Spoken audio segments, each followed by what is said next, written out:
আসসালামু আলাইকুম। আমি প্রবাসী একটা মেয়ে। আমি মনে করতাম কি, আমার মনে হয় ফ্যামিলি পরিবার জ্বালা যন্ত্রণা দেয়। আমি বোধহয় অনেক কষ্টে আছি। অনেক যন্ত্রণা দেয় আমারে। কিন্তু না, প্রত্যেকটা মেয়েকে প্রবাসে একবার যে ছেলে আর যে মেয়ে ঢোকে তাদেরই ফ্যামিলি পরিবার অনেক যন্ত্রণা দেয়। অনেক কষ্ট দেয়। দেখেন মেয়েটার চোখের পানি, কত সুন্দর চেহারার একটা মেয়ে। দেখেন। কাজ করে প্রবাসী মাটিতে কেউ বোঝে না। এই দুনিয়াটা এত নিষ্ঠুর, যা পাওয়া ছাড়া।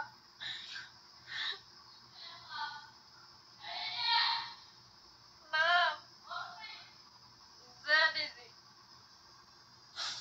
তো ঠিক আছে, সবাই ভালো থাকবেন, সুস্থ থাকবেন। ডাক দিয়ে বসে তো ওকে, আল্লাহ হাফেজ। দেখছেন কি জোরে ডাক দেয়, কাইন্দেও শান্তি নাই। আর এই সমস্ত দৃশ্যগুলো দেশের মানুষ, ফ্যামিলি পরিবারের মানুষ কিছু বোঝে না যে কি কষ্টের টাকা। আর এই প্রবাসীর আমায় পরের কাজে, পরের কষ্ট, পরের কথা শুনতে শুনতে না মনটা পাথর হয়ে যায়। তখন দেশের মানুষদের জন্য, আপন মানুষদের জন্য মায়া দয়া ভালোবাসা উঠে যায়। তখন আর মনে পড়ে না। কারণ দেশের মানুষ যখন কষ্ট দেয়, হে একতই এগের কাজের প্রতি এরকম কষ্ট, তারপরে এরা এই যে কানবে, কান্দারও সুযোগ নাই। ডাইকে যাচ্ছে, সে কান্দার ভিতর ডাক শুনতেছে। তো আমি মনে করি কি, আমার ক্ষেত্রে বোধহয় শুধু এই জ্বালা যন্ত্রণা কষ্ট, কিন্তু না, প্রত্যেকটা মেয়ের ক্ষেত্রে, প্রত্যেক ফিরাই ফিরাই ছেলের ক্ষেত্রে। ছেলেদের খবর অত আমি জানি না, কিন্তু আমার যে প্রবাসী বোনগুলো আছে, ফিরাই ফিরাই ভিডিওগুলো দেখি তো, কান্নাকাটির ভিডিও। তা এরকম দেখেন, ফ্যামিলি পরিবারে যন্ত্রণা যন্ত্রণার ভিতর থাকে। আর সংসার ছাড়া মেয়েরা তো জানেন যে কত টেনশনে থাকে। আর সংসার ছাড়া মেয়েরা, দুনিয়াটা দেখবেন সূর্যের আলো, কিন্তু সংসার ছাড়া মেয়েরা, বাপ হারা মেয়েরা দেখবেন দুই চোখে অন্ধকার। অন্ধকারে খাদের ভিতর পড়বে না, খালের ভিতর পড়বে না, গাড়ির তলে মাথা দেবে, সেটা ওরা নিজেরাও জানে না। এত এত বেবুলা হয়ে যায়, শুধু মানসিক যন্ত্রণা, কষ্ট পাতি পাতি পাতি পাতি। এই মেয়েটা কত সুন্দর মাশাআল্লাহ দেখতে, কিন্তু দেখেন তার অন্তরটা জ্বালা যন্ত্রণায় চোখের পানি বেরোচ্ছে। অন্তরে কষ্ট আর ব্যথা না লাগলে চোখের পানি সহজে আসে না। চোখের পানিগুলো সহজে আসে না অন্তরে জ্বালা যন্ত্রণা ব্যথা না হলে।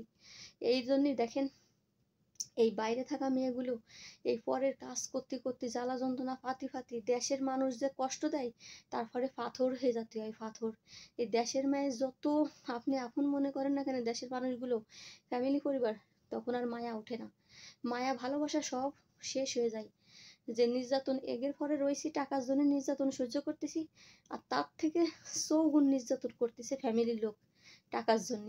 টাকার জন্য এমনকি বুলাক করেও দিচ্ছে আপন মানুষ।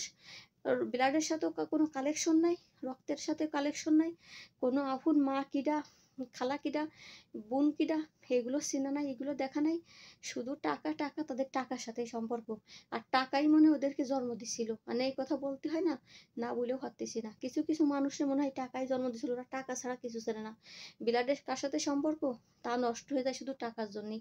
তো এই জন্যই বলবো, যারা প্রবাসের ছেলে মেয়ে থাকে, বাড়ির লোকজন, আপনারা অত ফিসার দেবেন না, অত যন্ত্রণা দেবেন না। আমরা এখানে সুখীর খানা খাতে আসি নাই, সুখীর থাকা থাকতে আসি নাই, যে আমরা সুখী রয়েছি, ভালো রয়েছি। আমাদের যখন ডাক দেয় তখনই কাজ করতে হয়। দিন নাই রাত নাই, সাওয়া গাওয়া সাওয়া গাওয়া, জিব জিব সাওয়া গাওয়া সাওয়া গাওয়া নিয়ে কেমন গেটের সামনে ধরে রাখতে হয়।